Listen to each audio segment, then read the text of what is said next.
தேவனுடைய பிரசன்னத்திலிருந்து அருமையான தேவனுடைய பிள்ளைகளை இந்த அருமையான செய்திக்குள்ளாக வாழ்த்தி வரவேற்கிறேன். கர்த்தருடைய வேத வசனம் என்ன சொல்கிறது? 1 சாமுவேல் 2வது அதிகாரம் வசனம் 30. 1 Samuel first Samuel chapter 2 verse 30. என்னை கனம் பண்ணுகிறவனை நான் கனம் பண்ணுவேன்.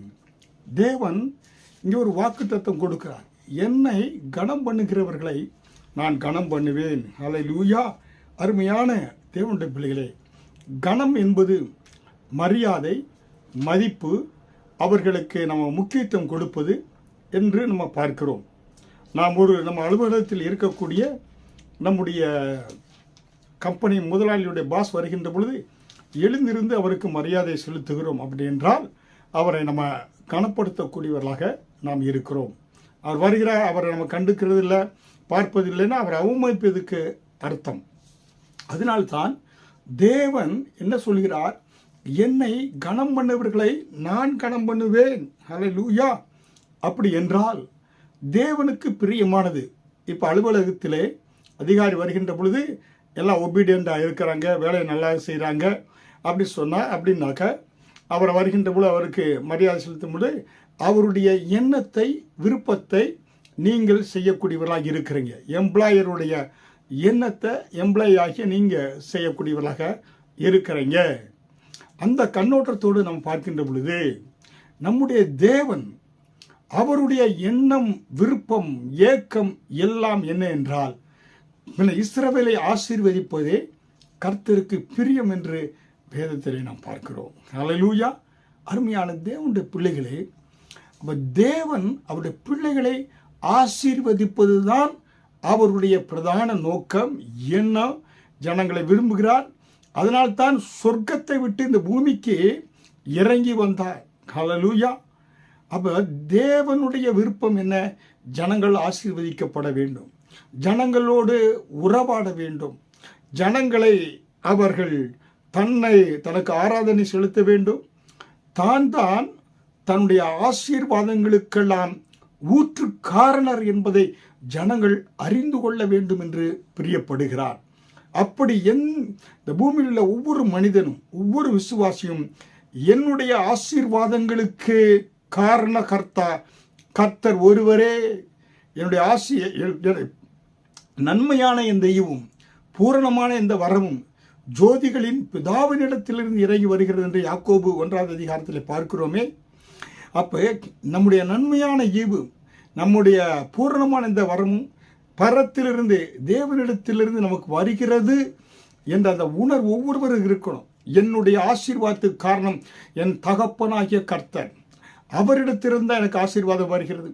என் இயேசு, மேய்ப்பராகிய இயேசு, அவர்தான் என் ஆசீர்வாதத்துக்கு காரணர் என்று சொல்லக்கூடிய ஒவ்வொரு மனிதனும் மனுஷியும் தேவனை கனப்படுத்துகிறார்கள்.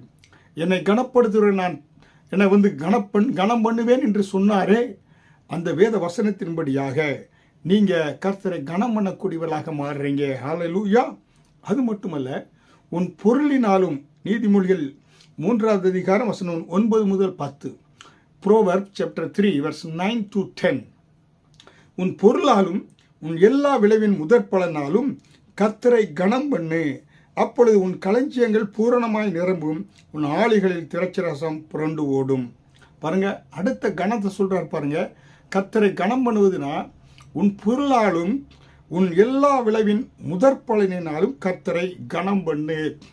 அருமையான தேவனுடைய பிள்ளைகளே, 30 வருடங்களுக்கு முன்பதாக இந்திய தேசத்திலே நான் மதுரை பட்டணத்திலே இருக்கின்ற பொழுது, திருப்பரங்குன்றம் பக்கத்தில் பாலாஜி நகரில் வாழ்ந்த பொழுது, எங்கள் வீட்டில் இருக்க பின்பக்கத்தில் எங்கள் தகப்பனார் நன்றாக பார்த்தீங்கன்னாக்க இந்த புடலங்காய், இந்த பார்த்தீங்கன்னாக்க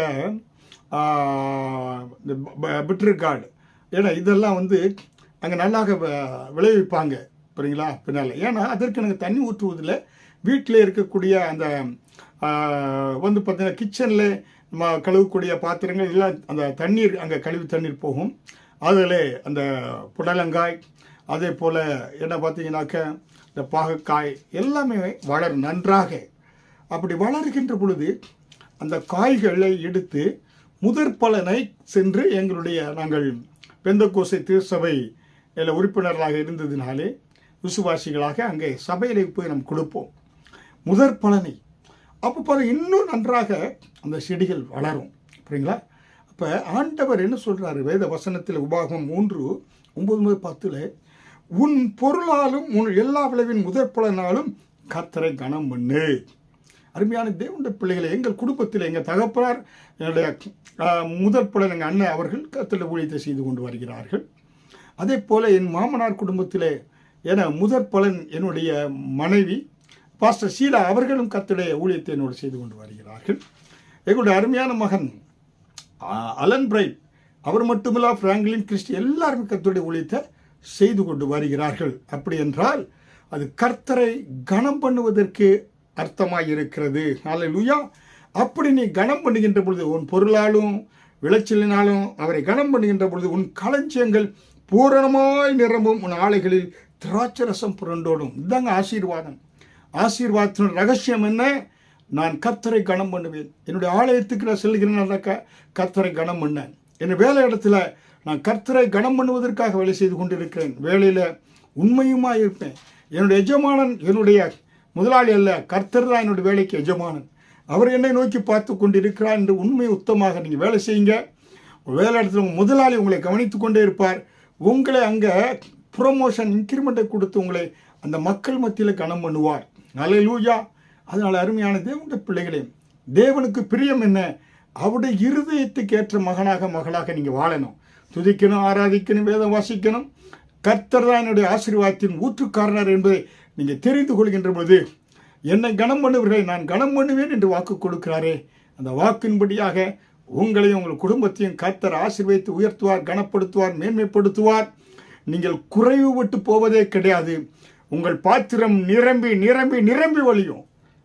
செய்தி கேட்டுக்கொண்டிருக்கிற தேவனுடைய பிள்ளைகளே, கர்த்தர் உங்களை கனம் பண்ண விரும்புகிறார்.